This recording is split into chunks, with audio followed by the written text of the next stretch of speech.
तैयार हुए और केवट बोला सरकार, राम जी ने उत्तराई में अंगूठी दी। केवट बोला मैं आपसे उत्तराई नहीं ले सकता। क्यों? नाई से ना नाई ले तो धोबी से ना धोबी ले तो उत्तराई दे के नाथ जात ना बिगाड़ियो। केवट बोला सरकार, आप मेरे घाट आए, मैंने आपको पार लगाया, मरकर जब मैं आपके घाट आऊं तो आप मुझे भवसागर से पार लगा देना, यही चाहता हूं। उत्तराई। अब राम जी आगे चले और राम जी से मिलने भरत जी आए, चरण पादुका लेकर के गए। भाई कैसा होना चाहिए?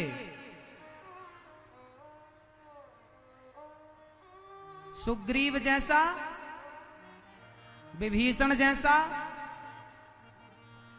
आपके भाई जैसा या भरत जैसा? भाई हो, बड़ा भाई। अब ऐसा नहीं कि छोटा भाई भरत हो और बड़ा भाई रावण हो। यदि छोटा भाई भरत है तो बड़े को राम होना पड़ेगा, आपको भी राम बनना पड़ेगा। भाई भाई से प्रेम बना रहे। राम कथा रामचरितमानस सिखाती है कि भाई से भाई का प्रेम कैसा होना चाहिए, सीख लो। आजकल के भाई कोर्ट कचहरी में सबसे ज्यादा केस भाइयों के हैं। सबसे ज्यादा झगड़ा किसका है? भाई भाई। वहां भाई भाई लड़ रहे हैं और यहां तुम जेठानी देवरानी में महाभारत चल रहा है। तेरा मुंह नहीं देखेंगे, तेरी शकल नहीं देखेंगे। अब राम जी पंचवटी गए और पंचवटी में से रावण ने माता सीता को चुराया। अच्छा एक बात बताओ, रावण ने जिन सीता का हरण किया वो सीता माता असली थी कि नकली थी? ये भैया बताएंगे, ये मैया बताएंगी। चश्मा लगाए पीली मैया कुर्सी पर बैठी हैं, मोबाइल से वीडियो बना रही थी।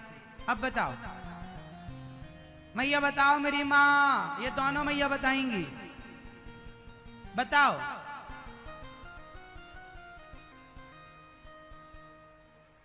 रावण ने जिन सीता का हरण किया वो असली थी कि नकली थी? हाँ असली।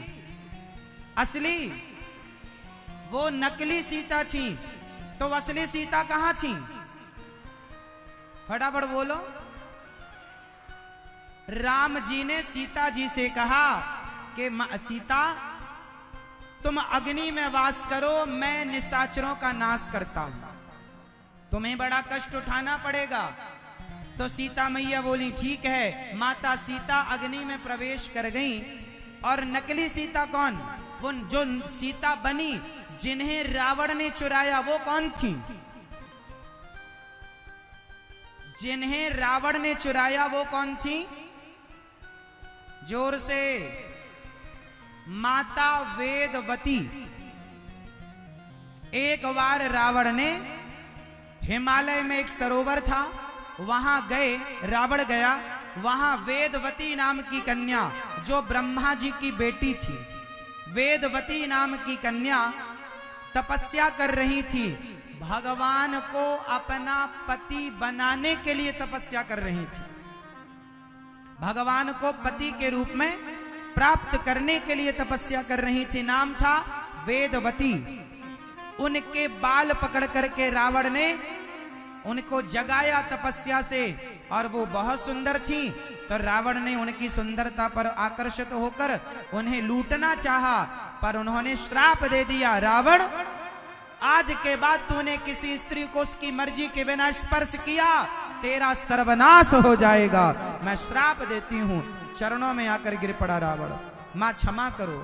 तब मां ने कहा ठीक है, तू यदि उसकी मर्जी के खिलाफ उठाएगा तो तेरा सर्वनाश तो होगा, परंतु वो एक बार कृपा की दृष्टि से तेरी तरफ देख लेगी तो तू बच जाएगा सर्वनाश से। इसलिए रावण कहता है सीता मां से, एक बार बिलोक मम ओरा, हमें एक बार देख लो। वही वेदवती माता सीता बनकर आई। राम जी ने बुलाया उनको, तो सीता बनकर वेदवती आई और रावण ने उन माता सीता का हरण किया।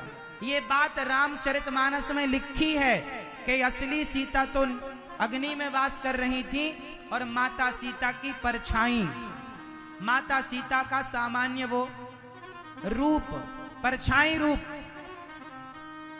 छाया रूप का रावण ने हरण किया। जो छाया रूप में हम कह सकते हैं कि माता वेदवती आई और उन्होंने सीता मां का अभिनय किया और रावण चुरा कर ले गया।